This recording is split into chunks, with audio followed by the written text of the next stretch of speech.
Would you like an opinion on a financial matter you're dealing with? Whether it's about retirement, investments, taxes, or 401ks, Scott Hansen and Pat McClain would like to help you by answering your call. To join Allworth's Money Matters, call now at 833-99-WORTH. That's 833-99-WORTH. Welcome to Allworth's Money Matters. Scott Hansen. Pat McClain, thanks for joining us. Myself and my co-host here are both financial advisors. And I've been helping people for a number of years with their finances, helping them make good choices. And yes, and we like taking calls. And yes, and we should point out that because of our travel schedule, we are recording this on March the 17th. Just because it's when the markets are volatile, just to put things at 10 a.m. Pacific. Pacific. Just because you don't know what's going to happen. Oh, it's anyone's guess. It's normal though, Scott. The markets are normal. The political environment's not normal. Correct, but the attribution to the fall in the market.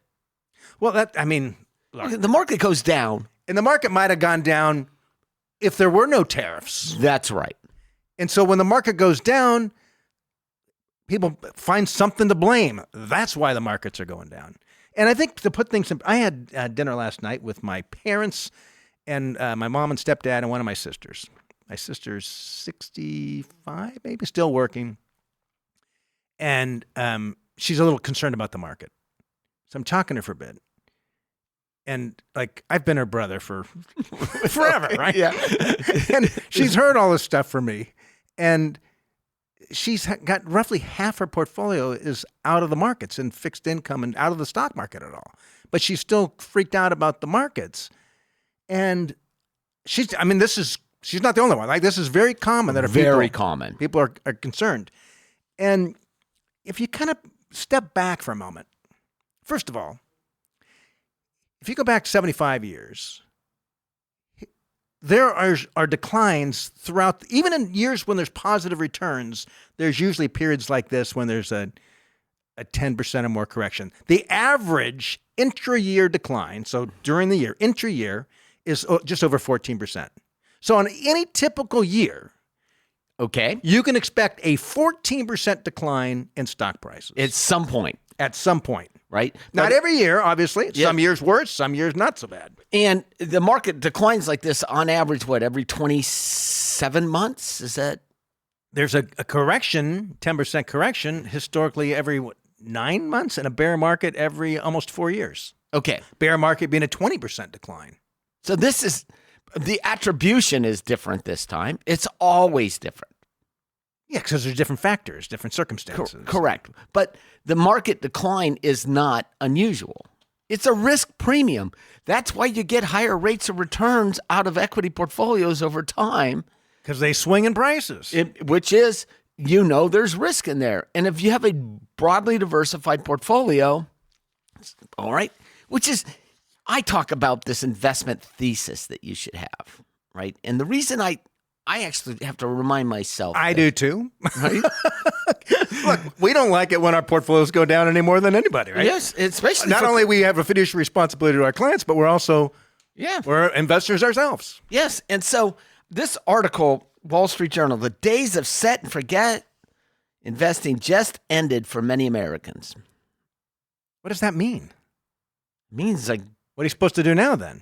I don't know. Well, talked about how people you should never really set and forget. Well, you should have a plan, a rebalance.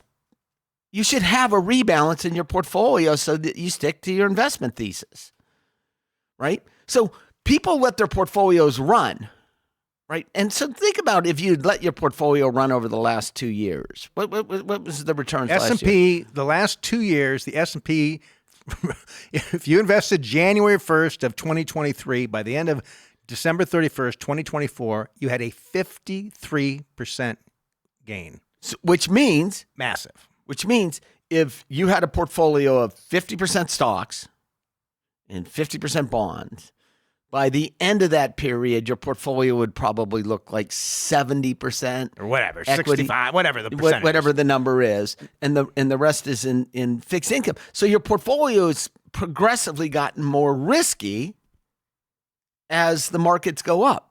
And if your investment thesis is, which I advocate should look like pension plans, which is they trim the gains and they bolster the losses so that they're keeping a relatively constant equity to fixed income. What happens often, if you were to this set and forget, you end up getting overweighted in stocks as the years go on. And you may be comfortable with that, but most people, what happens is nobody wants to sell their winners. That's right.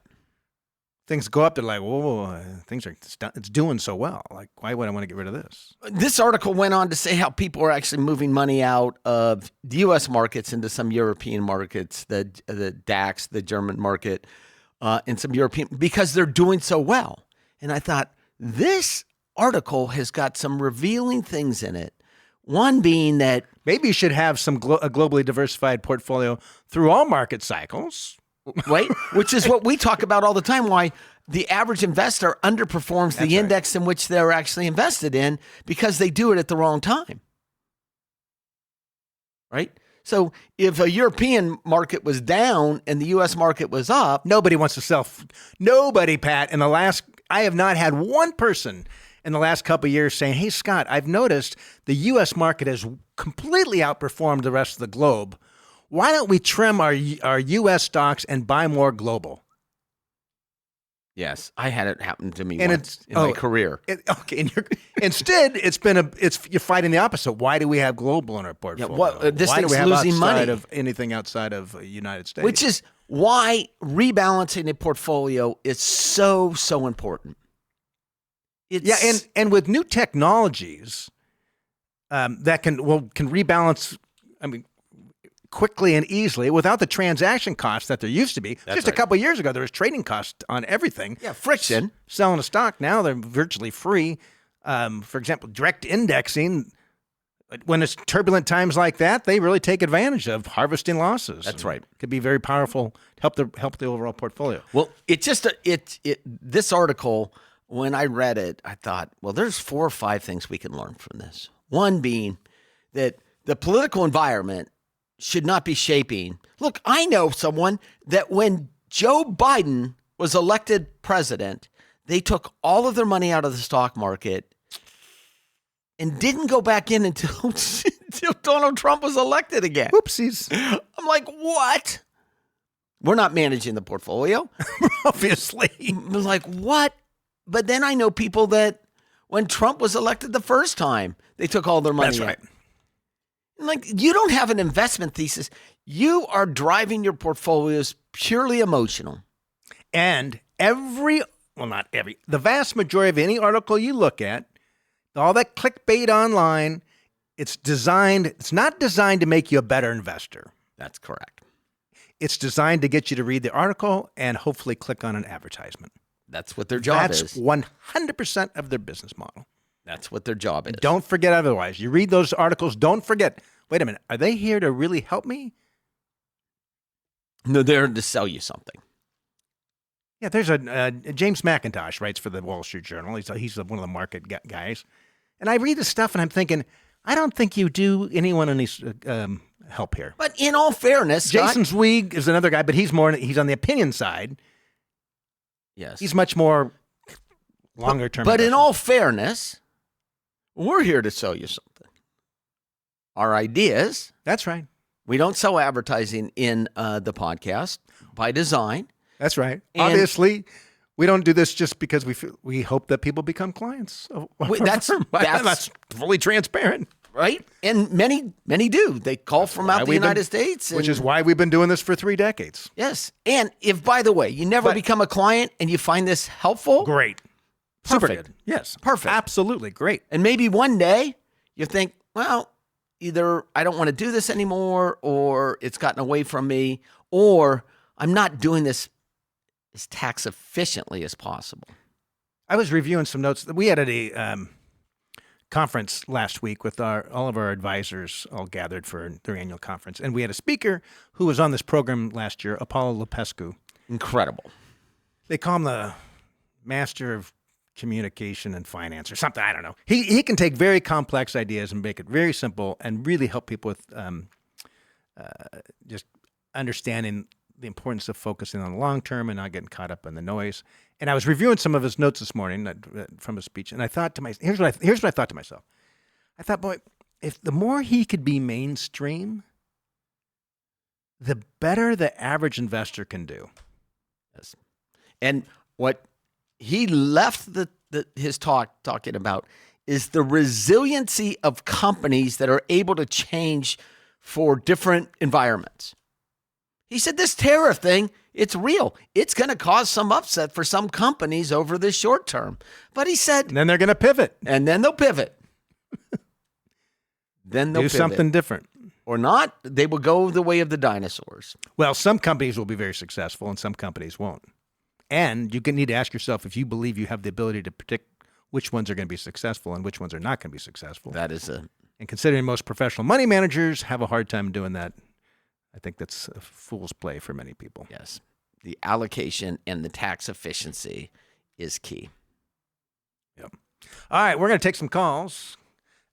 If you want to be a part of our program, I think callers are one of our favorite parts of it because no two situations are identical. And you might have a work colleague. Maybe you're a couple years from retiring. Maybe you started the same day as your work colleague. Maybe you share offices together, across the hall, whatever. Had very similar career paths. Your portfolios can still look very different. Oh, yes. Your financial lives can be very different. Anyway, to join us, 833-99-WORTH, or you can send us an email at questions@moneymatters.com. And we're starting off here with Dave. Dave, you're with Allworth's Money Matters. Hey, guys. How you doing? Good. Thanks for joining us.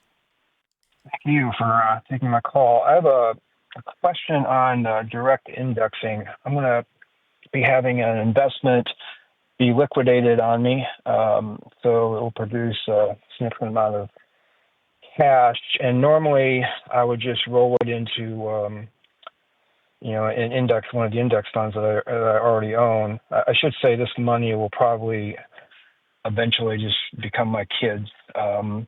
So it's not really an asset allocation issue. That's why I'm just going to put it in the stock market. So I was considering as a alternative direct indexing, and with the idea that the after-tax return would be slightly higher than just a normal low-cost index fund. Yeah, absolutely. And will you have this investment that's being liquidated? Is it a private company or something, or in real estate? It was a private credit investment. Essentially, loaned money to a real estate partnership, and the loan's coming due, and so they're going to be paying it off. So there's not you don't have a large capital gain you're trying to offset. No, okay. No, I don't. But I've done some research on direct indexing, and I guess I've come to the conclusion that it's not a good idea in this situation, and I just wanted to run my thinking by you guys. Yep. And why do you feel that way? Well, okay, so it's going to be a large lump sum put into that account and probably not added to. So we'll just sit there. And like I said, eventually pass probably to my kids. How old are you? I'm in my mid-60s. Okay. And so the reason why I think it might not be a good idea is that, so again, the only reason I'm going into is for the tax benefits. But those tax benefits, from my analysis, are going to decline over time. That's correct. And so after perhaps 3 to 5 years, there'll be very little tax benefit. Yeah. The input, but the higher maintenance fees will continue, and these maintenance fees probably are, significantly higher than I would be paying at just like the Vanguard S&P 500. And at some point, the capital gain, the hopefully at least the basis on this investment is going to be so low. I mean, it'll step up at my death, but again, that's hopefully a long time from now. And so I'm thinking that the accumulated management fees are going to offset the tax advantages eventually, because the tax advantages are going to decline over time, while the higher management fee will stay with me forever. Yeah, and so let's back up for the rest of the listeners. Kind of. By the way, You're spot on. You're 100% correct. I still might argue why you might want it. But and we'll tell you a couple things that we'll touch on, that your financial situation can change and allow for gifting of those highly appreciated individual stocks to your children while you're alive rather than at death. But so a direct indexing, think about the S&P 500. I think most people understand an index is where an ETF or a mutual fund accumulates shares in the 500, essentially the 500 largest companies in the United States, and they have a weighting based upon how large the companies are relative to one another. So, the Apple will have a much higher weighting than some little tiny company that nobody's thinking of. That's part of the S&P 500. They're capital weighted. And instead of some individual saying, is this a good company to buy? Should we sell this and buy that? They say, let's forget about it. It's fool's straight. Let's just own the broad index. With direct indexing, instead of having an ETF or a mutual fund, technology creates an index for Dave. And with this, Dave might own, and maybe it's the S&P 500, maybe it's a global index where it's 80% US, 20% global, and they'll go out and buy maybe not 500 companies, but maybe 350 companies to get 98, 99% confidence level that you're tracking the index. And then it's managed for a tax basis. And typically, Dave, you can dial in how aggressive you want to be in harvesting losses. So it works really well if, let's say you've got a business that you're going to be selling in a year or two, or you're going to trigger a capital gain in the future.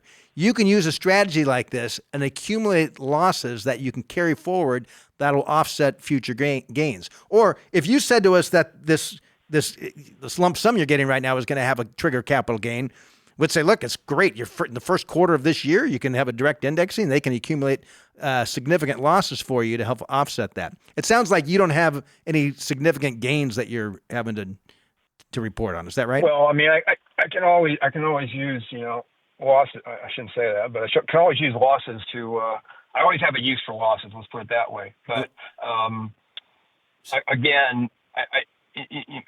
since you're owning the individual in a direct indexing situation, you're actually owning individual stocks.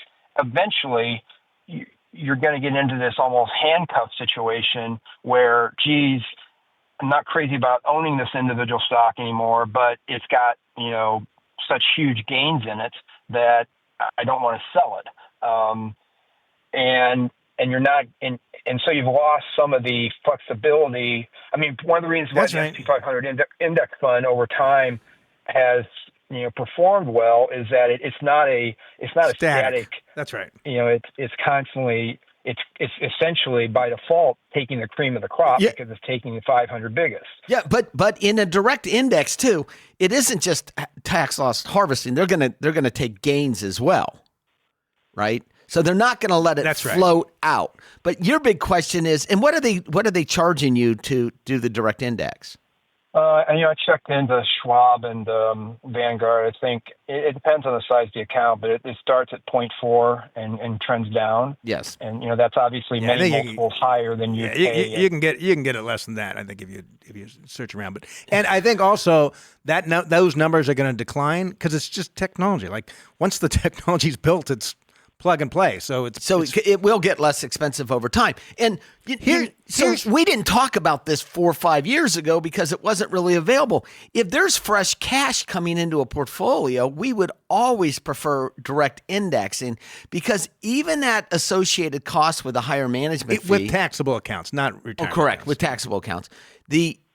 That even that not higher always, management typically never using it. Okay, fair enough, Scott.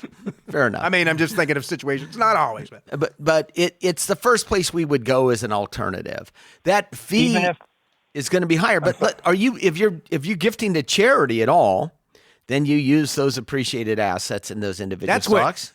That's where it becomes really powerful for those that are having some sort of gifting strategy as part of their estate. And the other thing is that you may decide to start gifting to your children while you're alive rather than waiting until you pass away, you or your spouse. And if they're in a lower tax bracket, then you gift appreciated shares out of that individual. You can identify the shares. You can gift it to whoever you want. And then when they liquidate, they pay it at a lower basis obviously that gain still needs to be paid. The taxes on it need to be paid, but it's a great technique to actually move from one tax bracket to another if you're gifting to someone that is in a lower marginal tax rate than you. But you could do the same thing with an index fund. I could gift shares of an index. Yeah, but you don't have the same. But you don't have the same benefit you don't have the because losses. You're gifting losses inside that portfolio as well. So an index in 10 years, there's probably not going to be losses. No, there any significant losses. There'll be losses on those individuals inside of those, that 500. There will be losses in that because it's constantly, as you said, it's constantly changing. And so they'll trigger gains as well. And again, you can dial in how aggressive you want to be with the losses. So if you don't need to be terribly aggressive, you don't have it. You structure it so it's not terribly aggressive. But over time, you're correct. It becomes harder and harder to manage that portfolio because there's the embedded gains become, but it's still at 40 basis points. I do it for myself. I don't have any, I don't have any fresh cash. I don't have any money in direct indexes because when I invested the money, the best option was index. If you gave me fresh cash today, it would be 100% into a direct index. Even if you weren't going to do anything with it for 20 years. That's correct. That is 100% correct. I mean, I think you can get lower cost than 40.4%. And two, I think the cost is going to come down in time. And three, you can always stop. I don't want to pay this anymore. Yeah, but then you're stuck. That's right. Then you're no longer mimicking the index. That's right. Yeah, I guess the other thing I was surprised about, and I was surprised at the net advantage. I guess the return advantage or the amount of losses actually thrown off on average each year. We're only like 100 or 200 basis points of the portfolio.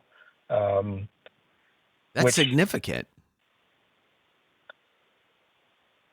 Then you take and the value of that is maybe 30%, 30% of that in terms of tax losses, and then it declines over time. I hear what you guys are saying. I'm just, I'm not sure the handcuffs. I'm not sure. All right. Okay. Good. I'm not sure the juice is worth a squeeze. Well, then don't do it. I mean, it's not that big of a deal relative to everything else. Like it's not going to have any impact, frankly, on your lifestyle. Most likely will not have much impact on what your net worth. I think we could run some analysis, but my guess would be that 10, 20 years out, your net worth would be a little higher if you use that strategy. But okay, I appreciate that. Yeah. Either way, it's not going to. I mean, it's. Yeah. By the way, I know. I think he's your COO, Pete. Great guy, by the way. I coached one of his boys in lacrosse. Oh, so, did you? Good. He's. I always enjoyed talking. That's actually how I got to kind of turned on to you guys. Oh, I appreciate that. Yeah, he is a good guy. Shout out to Pete. So. All right. Well, thanks, Dave. All right. Well, thanks for your, It's not like this is the silver bullet and life's going to be much different. But it's just more efficient. Yeah. Even with the added cost. I appreciate the cost. Scott, you're correct. The cost, we've seen them come down already. Yeah. In the relatively few years that they've That's actually, right. And what caused them to come down was computing power and the fact that competition, and that there's no cost to trades. Honestly, I don't know what the cost is here at all. I don't recall. I know it's come down, and I know that there's multiple providers who can do that service for us, and so we play them off one another and get the cost down as low as we can for our clients. Like I personally have direct indexing, and last fall I went basically and said, hey, please give me an analysis of gifting X dollars or Y dollars of shares to my donor advised fund, and where these would come from, and I got this nice analysis back, super quick and easy, and I transferred some shares to a donor advised fund And you could do the same if you were gifting to a relative. Or gifting to a relative. The advantages, of course, I avoid the capital gains tax entirely, and then I've got losses. And particularly if you're one that's still contributing to investments, you could add additional cash to that as time goes on. and it becomes even more powerful. Yes. But This is all predicated on current tax law. Let's just give that disclaimer. correct. So you wouldn't want 100%. Yeah. Yeah, it's all predicated on current tax All law. predicated But on. you can still pick and choose. There's still an argument to be made about being able to pick and choose how much taxes you're going to pay on withdrawals from your portfolio. That's right. Because oftentimes, year by year, things change. Yeah. And an index fund. I mean, if you've got You a don't very have basic, even if you're wealthy, but a very basic portfolio, you've got the majority of your assets in, let's say, IRAs, maybe a small pension, Social Security, and you've got a little bit of extra on a brokerage account. It may not be worth the hassle and might not add that much benefit to you. But for him, saying that he's not going to spend this money, he's going to go to his children. Yeah, and it made it sound like Which he had would quite a few then assets. would lead me to ask the question, well, then shouldn't we be having a discussion right now about getting some of these dollars to your children now so it can grow in theirs? And how close are you to death, right? Because he's of the step up in mid-60s. basis. Yeah. Most people in their mid-60s aren't, unless you have substantial wealth, you're not really willing to Yes. part with the money because you don't really know. You don't quite. know. And most people, look, even if they have substantial wealth, They don't want to give it to the kids. well, they don't feel that wealthy Yep. oftentimes. Yeah. So Yeah. they're like, well, I might need this. Who knows? Yes. Nursing homes are expensive or whatever, Or maybe you've just seen how your kids spend money. I'm thinking, nope. Like I had a client that gave some money to their kids, and the kid came home with a new Corvette, bright red. Are you kidding me? This is recently? A number of years ago. Because they talked about giving them all kinds of money, and I said, why don't you just give them a little now and see what happens? See how they act with it. I said, this will be a good indicator on whether you want to put together a big plan to get them money while you're living. And even a good plan that you might want to put some restrictions on the money after you die. And they did. And After watching that. after watching that. Oh, my. I couldn't imagine. Oh, it would tear me up. Like dad's always wanted a red Corvette, but never would spend the money. You give the money to the kid. The kid comes home with a brand new, bright red Corvette. Dad's thinking, God, I would have wanted that. And I said, well, you got it. You're just not driving it. Yeah, well. Tough. Well, there is something to be said. If you plan on leaving assets to your kids, two things. One is you can gift to see how they deal with it today. Two, have a conversation with them as the years goes on. And the third is you can put restrictions on the money after you've passed that tell them how much money they can spend, where it comes from, how much, and you could put it in a third-party trust. And you could structure it such that you could say, look, you can't get anything unless you have a job. And then we're going to give you dollar for dollar or 50 cents for the dollar. So you earn 50 grand, then you can have 25 grand from the portfolio or whatever it is. Yes, or you can't take more than 30 grand a year out or whatever you You want. can structure it a variety of different ways to give yourself some And then protection. you hire financial advisors and trust companies to administer it. That's right. It is. They do. It is a little complex. Yeah. The legal profession loves it. All right, let's continue on here. We're talking with Dan. Dan, you're with Allworth's Money Matters. Good morning. Hi. Hi. You want my question? Yes, please. Sure. Okay. I just heard the previous conversation, and this touches on that a little bit. So you've talked about setting up, stock ownership so that you can tax harvest the losses. Can you do anything similar with bonds, Absolutely. bond funds? Oh, absolutely. Yeah? Same way. Yeah. So in 2023, when the bond market crashed, could have sold off those bond funds and We did. yeah. All right. And then rebought the similar bond fund and realized the gain. Yeah, you can't. So there's what's called a wash sale rule. So you can't sell something and immediately buy it back. You have to wait. Is it 30 or 31 days? But you can buy something similar, but not identical. Right. but not identical. Right. Right. So you Okay. can't sell a Vanguard fund, ABC fund and buy Vanguard ABC, but you can buy ABD If it's slightly different. if it's slightly different. And in fact, you should across the whole portfolio. You should. And quite frankly, assuming this is when you're outside of retirement accounts. If it's inside retirement it accounts, doesn't matter. Right. I understand that. Yes. Yeah. But for the rest of the listeners, and in fact, there are programs now that you can actually apply to your portfolio that will do it automatically.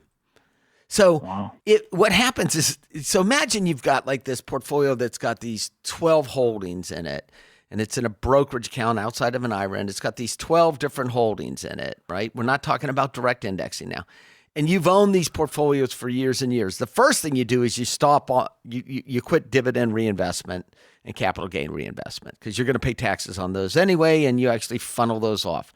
We just did a very, very large account that they had been with the same advisor for years and years, and the advisor kept telling them how great they were, but they had dividend reinvestment and capital gains reinvestment for the last 10 years. I'm like, this is just... They're already overweighted in a particular area. And this is some just... fund they've had for 25 years. And this is just lazy. It's just, that's flat out lazy. And so what happens... That was in a brokerage account? It was in a brokerage account. So okay. The first thing we recommended at the very first meeting, even though the money was at the other another firm, we're like, have this go to cash. And when that cash accumulates, then you go back and rebuy a position, hopefully tax efficiently. But these programs will actually build multiple portfolios behind each other. So you've got an A, B, and C. So if you own a bond fund that's lost value, it will sell that automatically and buy the B portfolio of that particular bond fund. And then it waits 31 days and decides whether we're going to go back and buy the original one or keep the one you have based upon whether there's gains or not. And this is all driven by technology.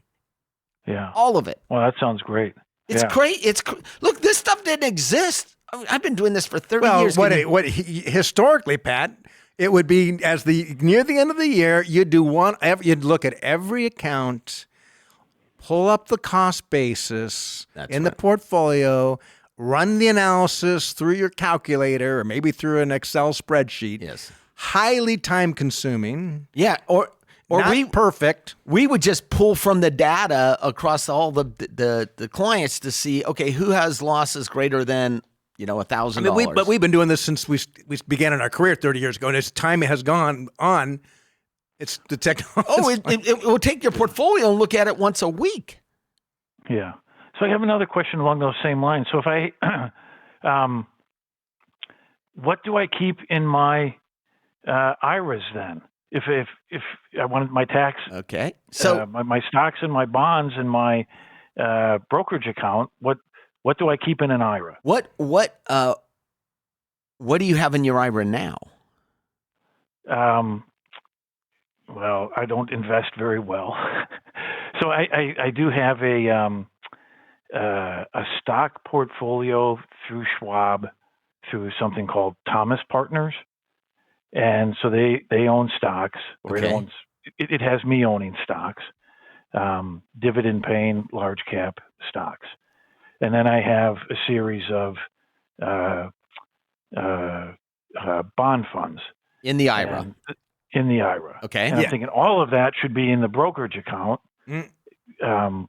You're almost there. Which I'm building up because I've accumulated a lot of cash over the last couple of years through my small business. Well, but think about this. So dividends from bonds, interest paid from bonds, are taxed as ordinary income. Dividends from stocks, typically they're qualified dividends and are taxed at capital gain qualified dividends rates, which are lower.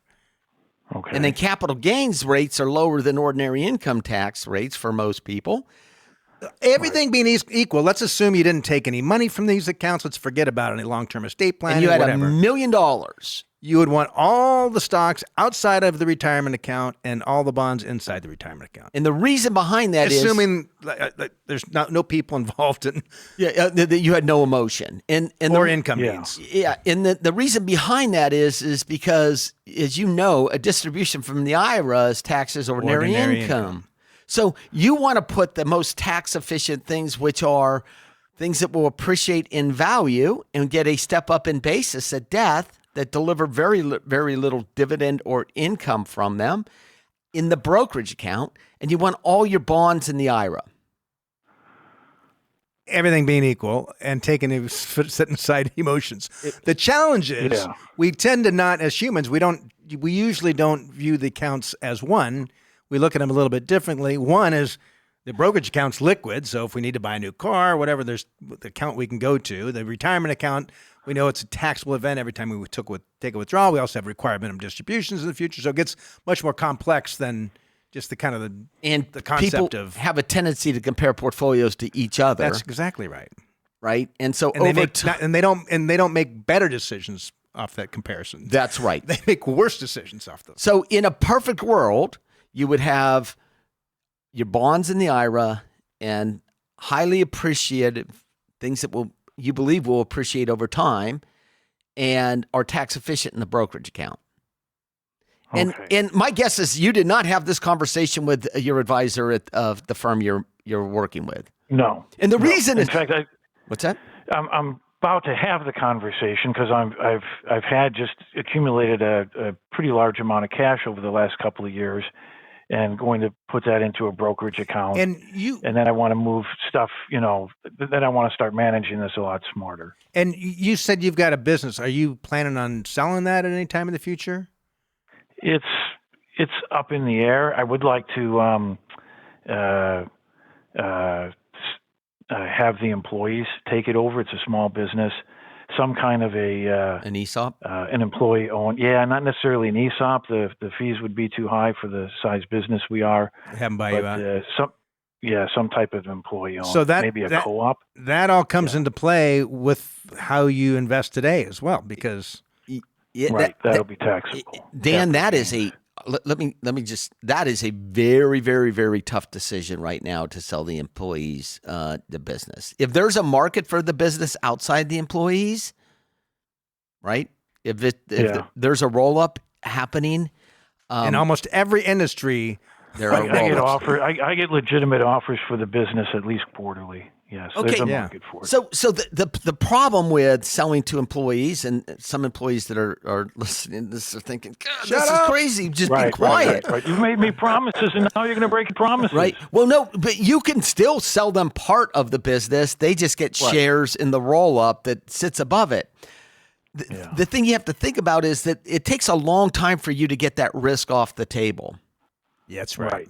A long time. Yeah. And quite frankly, some of them may not be capable of running your business. Well, that's one of the challenges. I'm working on getting them intellectually capable, but none of them are close to being financially capable to and they probably never will be. Or the lines of credit, right?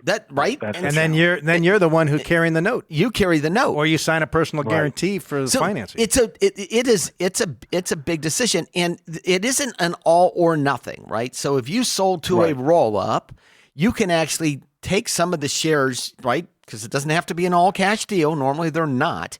You can actually take some of those shares and allocate it to the employees, and actually put handcuffs on it that say you don't get these shares until you've worked here for 3 years or whatever. Whatever you want. It is a very, very difficult environment in order to pass a business down to employees. Yeah. It's an easy environment to sell your business. Path 3 to 5 years ago, and I just keep waiting, for the employees who I love, if they're listening, for them to step up and get into this position where they could take it over. And I'm approaching 66 now. I do intend to work for a long time. Mainly what I want is I want a company. I want to get out of the day-to-day management, but I want a company that I can comfortably work for into my 70s. Okay. And, so I'm trying to. I don't know. I don't know the industry, but I'm writing a book right now with Forbes Books on all the things to consider when selling your business to either private equity or private equity-backed firms. Right? There are so many in almost every industry right now. There's private equity involved, and there are these private equity-backed firms that are buying smaller companies and rolling them in, and it's designed for people like the Dans who. Maybe they want to retire, but oftentimes they're people that got tired of, they're great at whatever their trade is, their skill set, They want to get back to doing just what they enjoy doing. They're tired of running a business. I don't want to deal with insurance, copiers. Right. And That's the exactly my position. And Dan, the thing that you forget is that your risk tolerance is much higher than those people that work for you. Oh, yeah, absolutely. Right? Yes. Because how long ago did you start this business?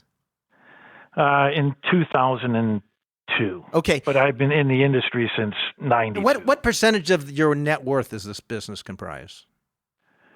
My net worth, maybe a quarter, depending on what I All right. sell it good. for. Okay, good. Okay. And the other thing to remember is in that time period that you started the business till today, was there months or quarters that you missed a paycheck?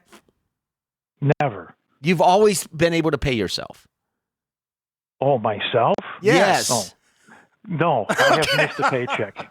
Right? I've never missed a payroll, but I've missed Not a paycheck. payroll, Yeah, you've missed paychecks to yourself. Right. Right? And Yes. and the reason you did that is because you had faith in the long-term viability of the business and things would get better. Correct? Yes. Yes. You go to your employees and say, okay, you're going to own this business. Oh, and by the way, over the next 5 years, there's probably going to be a 3-month, 6-month period where you don't pay yourself. Right. It has such an emotional impact on them that it's really, really difficult for them to comprehend that. Yeah. I tell you, I have a neighbor that sold his business to his employees. And he said to me, look, I know it wasn't the best financial thing to do. He said, but my team was ready. And they were ready. He said, I haven't had any problems in the transition whatsoever. But he said, it could have gone either way. Right? Yeah. So you have to assess those people. Right? Everyone raises their hand when it looks free. Right. Oh, absolutely. Yeah. When everyone says they want to work for themselves. Yes, until they do. Yeah, that's right. Right. Anyway, it is a big decision. And you might want to actually sit down with someone who's done it, or when Scott's book comes out to read it. Okay. I will look for the book. And frankly, I would think also Yeah. talk with a financial advisor who has had experience with these things, because some of your planning today is probably going to be a little different if there's an anticipated sale of a business in the next year, 2, 3, 4, 5 years. How many of these, we're a platform that rolls up other firms. How many have we done? I did 31 myself. We've done like 42. 43. And about I'd say 85% of the time, being fair, 85%. I don't know where you're going with 85%. Is that the people that have sold are neutral or happy. Okay. Oh, yeah. And about 15% of the time, It's all a mindset thing. yes. It's 100% a mindset thing. And 15% of the time, those that have sold have said, this was terrible. You came in and changed things. And we're like, yes, we told you we would. In our mind, making them better. Yes, in our mind, making them better. But Better in their experience mind, for the client. But in their mind, less control. Yeah. that's what happens. Right. You go That's from what being I the want. man to working for the man. Right. Which, So it is a mindset. I feel like, if everything collapsed, I could go and work for somebody else tomorrow if I had to. I still have Yeah, but significant you don't- value but you don't in need my to- industry. But I don't want to. Right. That's right. You don't want to do That's that. right. But you might want your next chapter to not have to deal with all the stuff that running the business that you have to deal with, and just I definitely don't want that. focus on what you enjoy doing. And large organizations always have room for that. Yep. Yeah. Right? We have Some of our top advisors were small business owners. They went independent years ago. Now they're part of the Allworth team. They shed all that stuff they used to do of running the business. Now they can focus on being the best financial advisors they can be. They're having a ball. Their clients have great outcomes. Yeah, and then you backfill. As I had a little bit about our firm, I had one advisor say, "Look, I gained 40% more time in this transaction.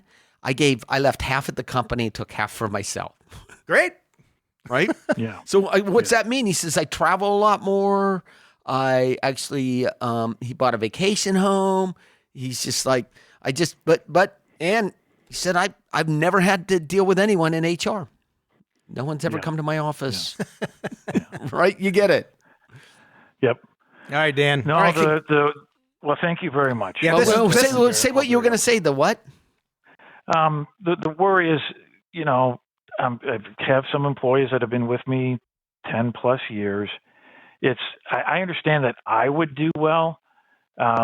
I just want to make sure that my employees I think are in a position to do well as well. I think then when you're looking at your partner, who you might end up partnering up with, selling to or whatever, that's a big consideration. And where would they have the best career opportunities? And frankly, like we look at Allworth, we're 500 and 600 employees somewhere in there. Like a lot of our leadership have come to us through these other firms that someone used to work for a firm and there was 5 employees. Right. They had did all kinds of things. Part of a large organization, they can thrive in their own unique abilities. So that's what I think too. Not everybody, right? There might be some that don't want to. And you could still change, tie them into equity. Yeah. Yeah. So, okay. Anyway, All hey, right. congrats on. You said you started the business in 2002. Yes. Yeah. Yeah. Good for you. 2000. Yeah. You know, someone asked me, Appreciate like, the call, what was man. it like running a business? And I said, it was a lot of fun until it wasn't. Well, Pat, we are no longer co-CEOs of Allworth. It is so awesome. Our CEO had been in our industry for his entire career, led much larger organizations than this. He's good. Super good. He's delivering better results than we could have. The employees are happier. Oh, I'm so much Our happier. client service is better. More services. It's incredible. And we get to focus on doing what we love to do. Yeah. Which is helping people like you as we take these calls. Yeah. And certainly appreciate it. Servicing my existing clients and riding my bicycle. We're going to talk now with Lisa. Lisa, you're with Allworth's Money Matters. Hi, thanks for taking my call. You're welcome. Thanks for calling. So I have some questions about doing an IRA conversion. Okay. So I'm 66 and retired, and I put off taking Social Security until I'm 70, and I'm living off a smallish pension and my non-retirement brokerage account. And how much is in your non-retirement brokerage account? There's 2. One is 1.7 billion. The other is 470,000. Okay. And while my taxable income is low right now, I'd like to do some IRA conversions into a Roth. And my thought is to take a little money each year out of one of my traditional IRAs and put it into a Roth. So let me just get clear. So we have 2 brokerage accounts. One has 1.7 million. One has 470. No, well, I have 2 traditional Roths. One is 1.7 and the other is 470. Those excuse me. Are those Roths or brokerage accounts? Or regular IRA, traditional IRAs? They're traditional IRAs. Okay. How much do you have in brokerage accounts? 236,000. And how much you're living on? I think probably about 100,000 a year. And where are you taking it from? So it's going to come from the pensions and the brokerage primarily, though in another 3 or 4 years, I may need to pull a little out of one of the traditional IRAs. And how much is your pension a month? Your gross amount? About 2,000. Gross. That's your gross. Yeah. And so what's your question for us? So I don't have to convert the entire IRA. Oh, no. You can convert $1. You can convert 10,000. You make up the dollar amount. And each year you can make up a different dollar amount. Good. And once I start taking the required minimum distributions, if I don't need it all that year, can I put the rest into a Roth? No. But look, you've got a lot of years to go before you start your required minimum distribution. You've got 9 years. You've got tons and tons and tons of room for planning around this. Yeah. So just you called to ask a question about the Roth conversions. Did we answer those questions? Because I have some opinions here that I'm going to share. I have one more question. Okay. So I am getting minimum distributions from an inherited IRA. Does that prevent me from doing this? It No. may. It doesn't What do you prevent you, but it might stop you from, depending upon the size of the distribution, if it drives you into a higher Higher marginal tax rate. So the answer is nothing prevents you from doing it. The question we should ask is How much it's do smart you to do it. receive on an annual basis from that? Oh, $700 or $800. Oh, okay. Okay. No. Okay. No, it doesn't. No impact. Okay. So if you're living on $100,000 a year and your pension's $24,000, it tells us that you're taking out $76,000 a year from your brokerage account. Is that correct? Probably, yeah. I don't know if I'd do it in that methodology. I think that I'd actually start distributions from my IRA now and preserve some of that I and would not too. worry too much about the Roth conversion. But I'd still makes sense to go through the math. You're single. You've got almost $2.2 million in IRAs. Yeah, I would. And so, when you look at your what you've got in brokerage account of money that's already been taxed is relatively small in relation to your overall net worth, right? So, and I don't think I'd want to change those percentages too much. I wouldn't be taking any money out of the brokerage account. Oh, okay. I wouldn't take a dime out. I'd start distributions from that IRA. So if we started distributions from the IRA, so the first thing you do when you look at a financial plan is, do we have enough money overall? Right? So yeah, to keep up with the spending. and then I question whether we should be putting off Social Security till age 70 as well. Right? You're not married. Do you have children? Who's going to inherit this money? No, but I come from a very long-lived family on one side. Okay. I got to tell you, Lisa, And- if I were in your situation, there's not a chance in the world I would delay Social Security. Because Social Security there's no promise that this is going to be paid for the rest of your life. There's a promise that it's going to be paid until the Social Security Trust Fund becomes insolvent, which is somewhere around 2033, 2034, at which time there's a mandatory reduction in benefits. That's the current statute. So Congress is going to need to step in and make changes for people who are on Social Security to continue to receive their benefits.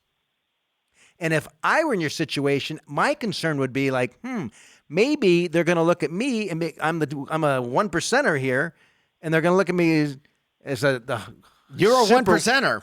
maybe 2%, somewhere right in there. You're certainly in the top 5. For sure. Right? And you don't think about it that way, Lisa, right? Has You don't anyone feel ever that way. told you that you're in the top 5% most wealthy people in the United States, which probably makes you the top 0.5% in the world? Has anyone told you that? No. You are. For sure. Most people, a 66-year-old woman with over $2 million, $2.5 million in savings is extremely rare. I agree with you, Scott. So here's what. So you had called about a Roth conversion, and we took it a completely different direction, right? Which is part of the financial planning process, right? Which is, hey, I've got this itch, right? How do I scratch it? You're like, well, you're worried about the wrong thing. Some Roth might make some sense. You got to run the numbers. I doubt it.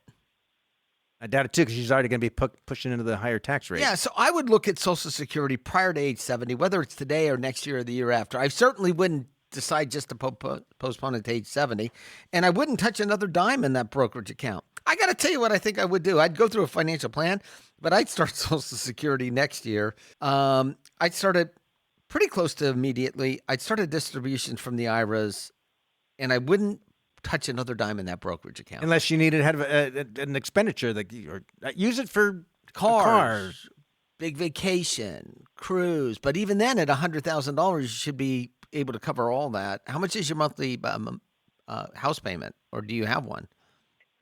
I don't have one. I knew the answer to that. How much money? How much money do you have in bank savings accounts? I don't try and keep too much in there, so it's maybe $13,000. Okay, perfect. Yeah.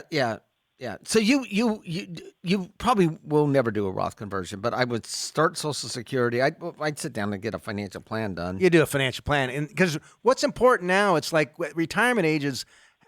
How do we deal with our retirement savings, and which accounts do we withdraw from, and at what level? And we got to look at it not just what's going to save us the most in tax in 2025 or 20. It's what's going to give us the save us the most over the next 10, 20 years, and what's going to give us the highest net worth in 10 to 20 years relative to the amount that we're spending.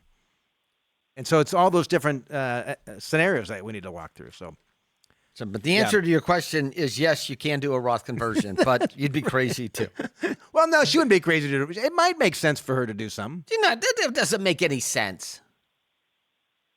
It makes how could you walk that back? Well, her requirement of distributions are still going to be pretty significant. But your point is just start taking some money and spending the money today out of your retirement accounts. Yeah, not worry about the Roth conversions. And that brokerage account is really important to keep that thing intact. I think so, too. It's $236,000 as a percentage of your overall net worth. It's not that much. It's not that much. And if something comes up and you need to get cash in the financial plan, you know that who knows there. what the reason is. That's you right. want cash for something.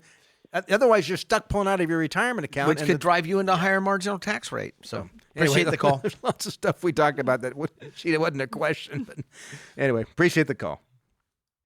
Hey, as we're wrapping up the program, wanted to let everyone know we have a March live event.